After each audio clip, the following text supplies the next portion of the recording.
Have you ever felt super brave, but only when you knew you were completely safe? It's like having a superpower that only works when there's no danger around. Today, we're diving into a classic story that perfectly captures this feeling.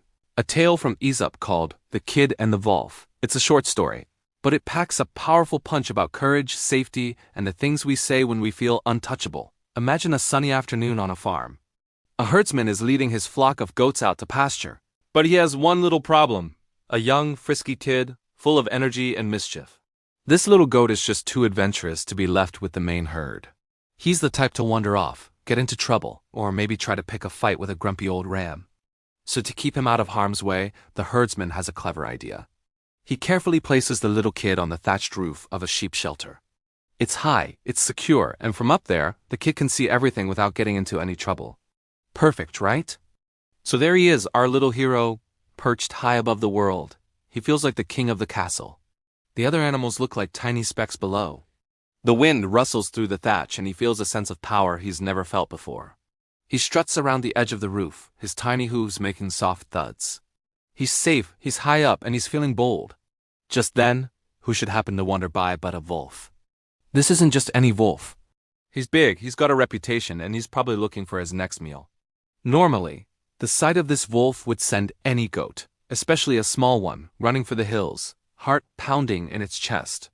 But not our kid, not today.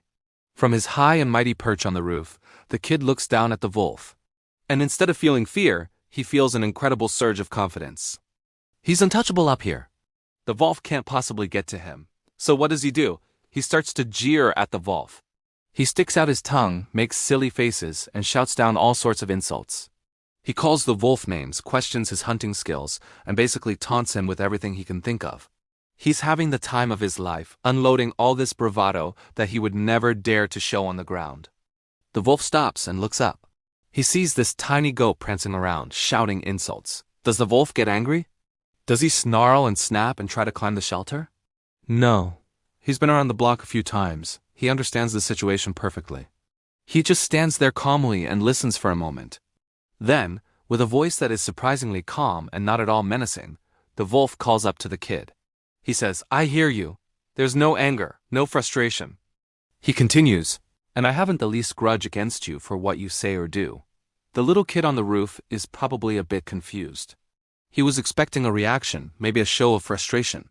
The wolf then delivers the knockout punch, the core lesson of the entire story. He says, "When you are up there, it is the roof that's talking, not you." And then the wolf simply turns and walks away, leaving the little kid alone on his roof, perhaps with his insults stuck in his throat. The kid is left to think about what just happened. His bravery, his big words, his taunts, none of it was his own. It all belonged to the roof. It was the safety of his position, the height, the distance from danger that gave him the courage to speak so freely. This story, The Kid and the Wolf, is a fantastic illustration of what we often call borrowed courage or liquid courage. Though in this case, it's more like rooftop courage. It's that feeling of boldness that comes not from within, but from our circumstances. Think about it in our modern world.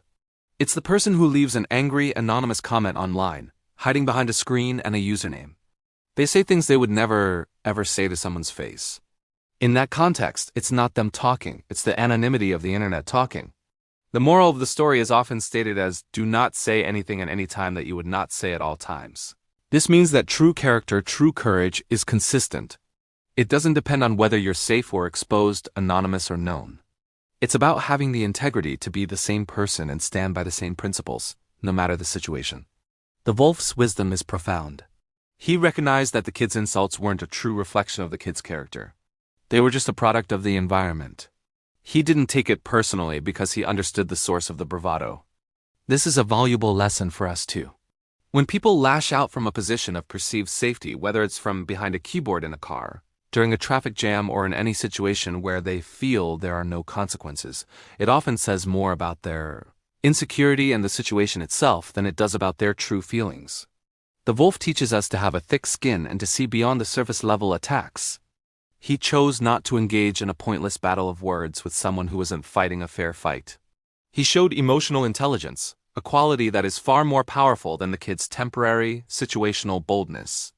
So, what can we take away from this? First, We should be mindful of our own rooftop moments. When do we feel emboldened to say or do things simply because we feel safe or anonymous? Is that the person we truly want to be? Striving for consistency in our character is a noble goal. It means our courage is genuine, rooted in our values, not in our circumstances. Second, like the wolf, we can learn to recognize when others are speaking from their own rooftops. Instead of reacting with anger or getting defensive, we can choose to understand the dynamic at play. We can see that their words might be a product of fear or insecurity, amplified by a sense of safety. This perspective allows us to disengage from pointless conflicts and maintain our own peace of mind. The story isn't just about not being a bully when you have the upper hand.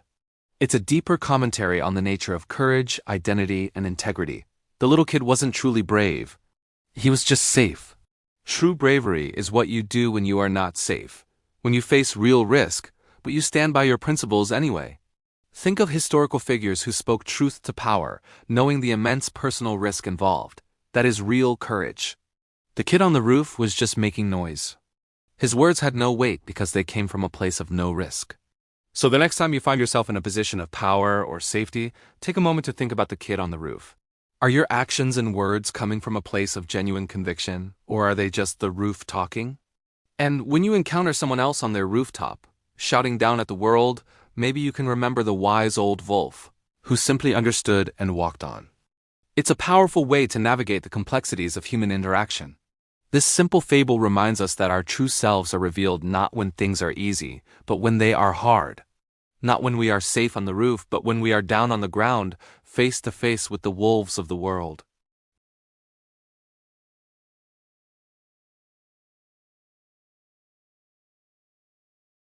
Thanks so much for watching and thinking about this classic tale with me. If you enjoyed this deep dive into Aesop's fables, make sure to hit that like button and subscribe for more stories and reflections. I'd love to hear your thoughts in the comments below. Have you ever had a kid on the roof moment?